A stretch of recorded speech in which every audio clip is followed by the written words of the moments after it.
Hello friend, welcome to our channel Agricare. आज हम mango के बारे में कुछ बेसिक नॉलेज पढ़ेंगे जो शायद हमारे कॉम्पिटिटिव एग्जाम में भी मदद करेगा। एग्रीकल्चर के जितने भी कॉम्पिटिटिव एग्जाम होंगे उसमें इस नॉलेज का बहुत ही ज़्यादा यूजफुल होगा। ठीक है, तो मैंगो का बोटेनिकल नेम होता है मैग्नीफेरा इंडिका। फैमिली इसका एनकार्डेसिए होता है। क्रोमोसोम नंबर 40 होता है, यानी गुणसूत्र जो हमारा होता है मैंगो का वो हमारा 40 होता है। Origin Indo Verma. ऑरिजिन मतलब कहाँ से इसकी उत्पत्ति हुई थी, कहाँ से इसका कल्टीवेशन स्टार्ट हुआ था। इंडो वर्मा से इसका कल्टीवेशन स्टार्ट हुआ था। ओके, फिर टाइप्स ऑफ फ्रूट इसका ड्रूप होता है।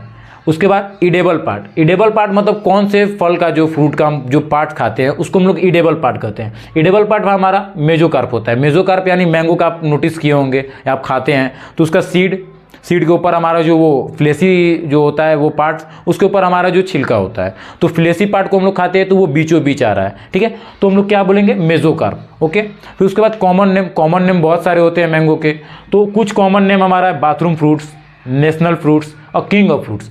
किंग ऑफ फ्रूट्स और नेशनल फ्रूट अगर हम बात करेंगे तो केवल इंडिया में बोला जाता है, क्योंकि बाकी कंट्री का अपना अपना नेशनल फ्रूट अलग होता है। ठीक है, उसके बाद स्पेसिंग इसका है 10 मीटर स्क्वायर। स्पेसिंग प्लांट से प्लांट की दूरी कितनी होनी चाहिए, 10 मीटर स्क्वायर होनी चाहिए।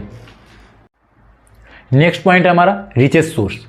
रिचेस्ट सोर्स का मतलब होता है जो कोई भी हम लोग चीज़ खाते हैं उससे कौन सा सोर्स मिलता है। ठीक है, तो मैंगो में सबसे ज़्यादा विटामिन ए पाया जाता है। उसमें कितना होता है, 4800 IU पर 100 ग्राम, यानी 4800 IU पर 100 ग्राम इसमें मैंगो में पाया जाता है। आयु का फुल फॉर्म होता है इंटरनेशनल यूनिट, नोट कर लीजिएगा आप लोग, इंटरनेशनल यूनिट। उसके बाद पॉलिनेशन इसमें क्रॉस पॉलिनेशन होता है। इसमें 98% मान के चलिए आपको क्रॉस पॉलिनेशन ही होता है। उसके बाद soil alluvial soil and laterite soil, इन दो टाइप के मिट्टियों में हम लोग मैंगो का कल्टीवेशन करते हैं। ओके, फिर soil pH 5.5 to 7 pH। Soil का pH 5.5 से 7 pH तक होना चाहिए।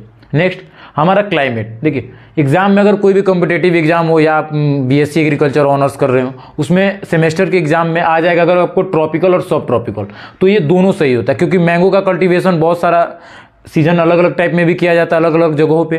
तो ट्रॉपिकल एंड सब ट्रॉपिकल हमारा दोनों सही होगा। अगर दोनों ऑप्शन हो तो आप बोथ मार दीजिएगा। ठीक है, उसके बाद इंडिया प्रोडक्शन। इंडिया में इसका 50% होता है। 50% पूरे वर्ल्ड का इंडिया प्रोडक्शन करता है मैंगो।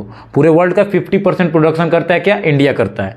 इसलिए इंडिया फर्स्ट रैंक पे आता है। ऑल ओवर वर्ल्ड में मैंगो के प्रोडक्शन में इंडिया हमारा फर्स्ट नंबर पे आता है। ओके, फिर प्रोपोगेशन मेथड। प्रोपोगेशन मतलब इसके लगाने की जो विधियाँ होती है वो कितने टाइप की होती है। देखिए, विनर ग्राफ्टिंग, स्टोन ग्राफ्टिंग और भी होती है।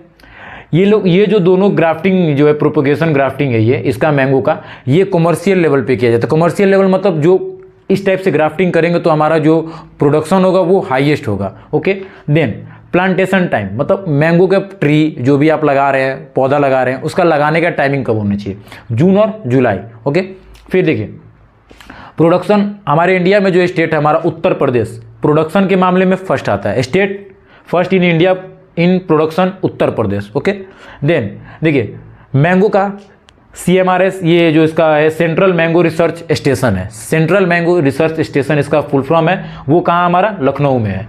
ओके, नेक्स्ट पॉइंट हमारा है फ्लावरिंग टाइम।